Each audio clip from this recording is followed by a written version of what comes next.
Rawi Hage, thank you so much for coming into our studio today. Thank you. Mr. Hage, what prompted you in the first place to become a writer? You've had so many successful books so far. Oh, it's almost an accident. I participated in a show at the Museum of Civilization, and the curator at the time asked me to write something for the catalog, and I wrote a short story. I remember her grabbing my hand and telling me maybe you should try to write more. She said you have a voice, and I kind of believed her and started writing short stories. After that, I gave them to a friend who also encouraged me to write, and then I asked for a grant from the CALC, Quebec Council, and I got some money from that, and I took myself seriously. The idea is that you should write what you know, and obviously you've been writing about the things you do know. Tell me about your experience in Beirut during the war, because this and other books are certainly based on that. Just give me a sense of what was going on, what life was like. Oh, well, the war started in 1975. At the time I was, I think, 10 years old. My earliest memory was my mother hiding us under the table because there were bombs falling. And slowly you would see militia surfacing. And next thing was the war took full course, and the city was divided. And people were leaving, and eventually people were dying around you. So that's in a nutshell. What was like... well, it has its intimate moments because neighborhood would gather in the shelter, and that form small groups, communities. You didn't have to go to school, and then you're faced with death. People from your family start, getting kidnapped or died. My grandfather died in a massacre in the north. And a few members of my mother's family also lost their life in a small village. And then things start to, the perception of war takes a different meaning. Where did you get the idea for the Hellfire Society, which is a strange concept of collecting dead bodies and burning them secretly and so on? What did people do with the dead bodies, for example? Well, Hellfire Society, I think it's a Scottish secret society that I was reading about, and they engaged in very transgressional secret club, and I like the idea, and I thought maybe I'll transport it to Beirut or Lebanon, which is still, officially very conservative society where everything, all rituals, burial, marriages are still the possession of the clergy and the church and all the other religion between Islam and Christianity. So there's no marriage outside of the religious institutions, and there's no burials outside the religious institutions. So I created the society as an alternative kind of burial to the imposed religious hold on marriage and death and birth too.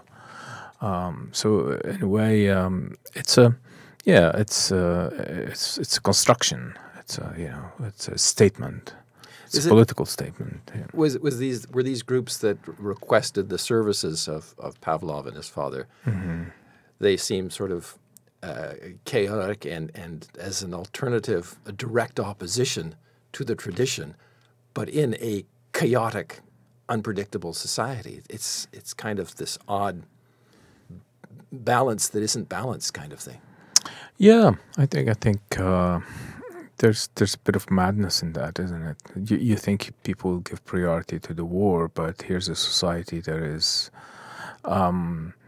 taking a different, very alternative route, maybe in defiance to the war too. There's a few passages.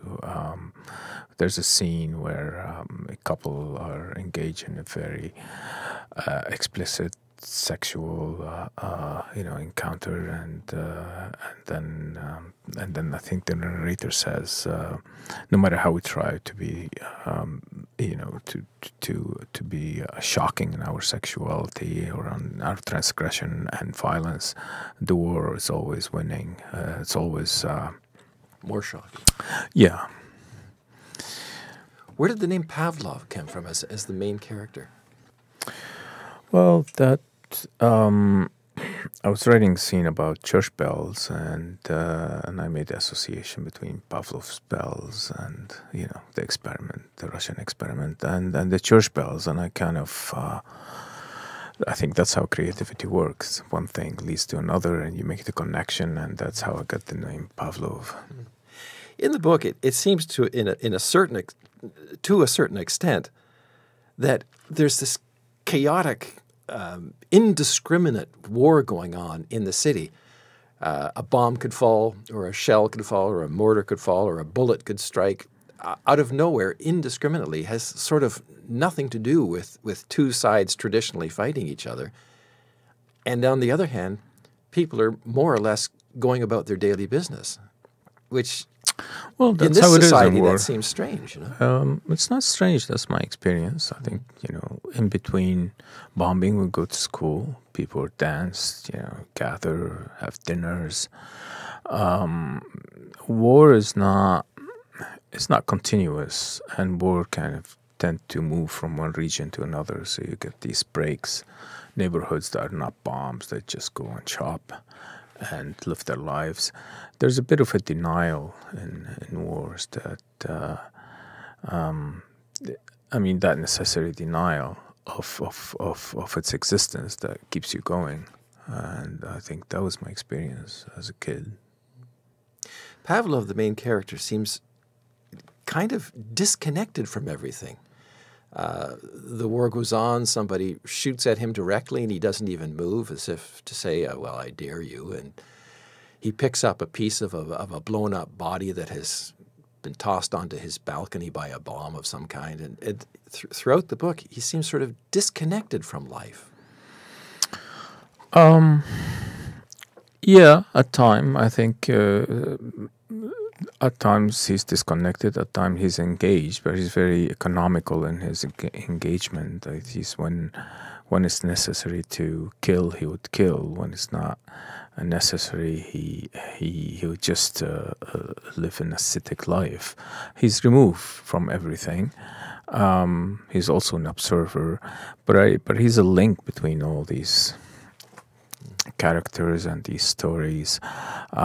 He's not indifferent, but I think his goal is not to belong, and how that's ultimately the biggest question: how to exist and not belong.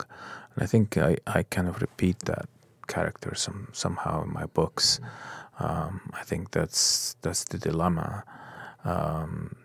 Society kind of throws you in, whether you want to or not.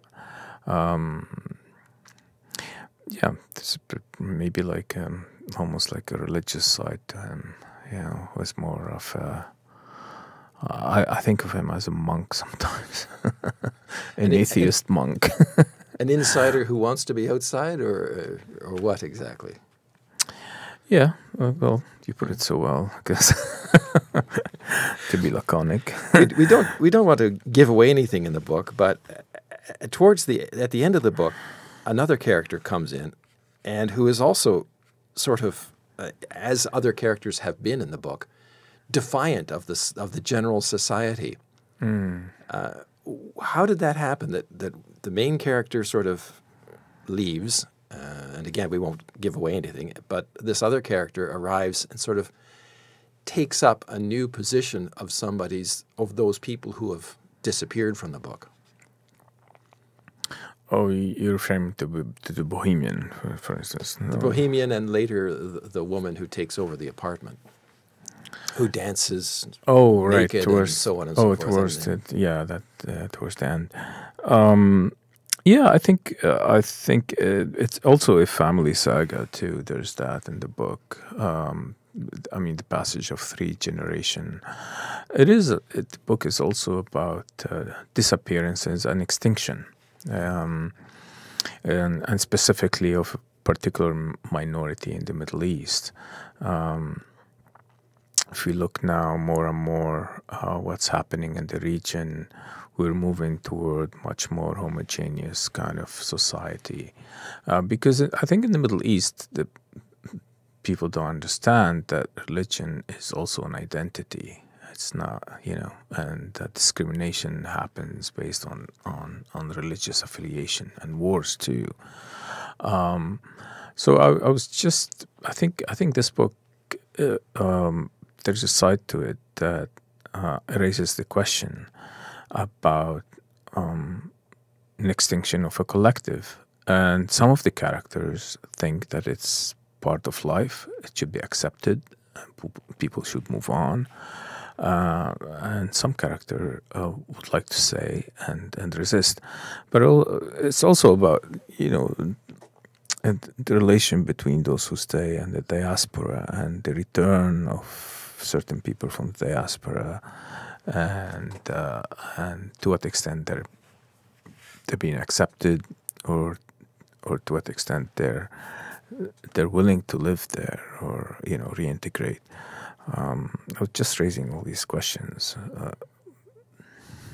Well, in the book, again, there are people who have left Beirut. You yourself have left Beirut. Right.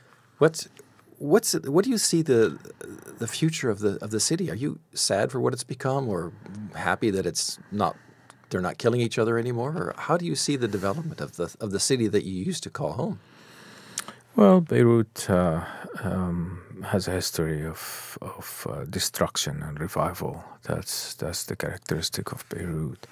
And Beirut has many layers. It was occupied throughout history by many. It was one of the biggest universities in legal in terms of law universities in the Roman Empire. I think Cicero also passed by there or read or talked about it. It was destroyed many times, like I said, and I think now what's happening to Beirut, it's a different kind of destruction too. It's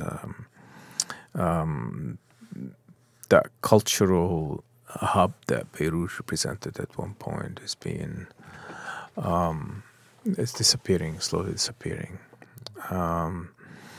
And Beirut was always a place that received refugees. Beirut is made by refugees, whether Christian coming from the mountains to Beirut to work, or the Palestinian refugees, and latest wave of 1.5 million Syrian refugees. So in a way that always put some restraint on Beirut, but also eventually becomes some kind of richness. Beirut prides itself on being an important cultural center throughout the ages, but we tend to forget that also many exiles from the Arab world contributed to that cultural revival in Beirut. Rawi Hage, for those people in Western societies who maybe don't understand the Middle East and what's going on, are there messages in here that you'd like people to understand? Well, the problem is there are so many messages and there are so many layers of history in that book. I think there's a dialogue between histories, different religiosities, open values and very conservative values. There's many clashes in this book, clashes of value and clashes maybe of religiosity and non-religiosity. It's a complex book because I think the history is complex in that region.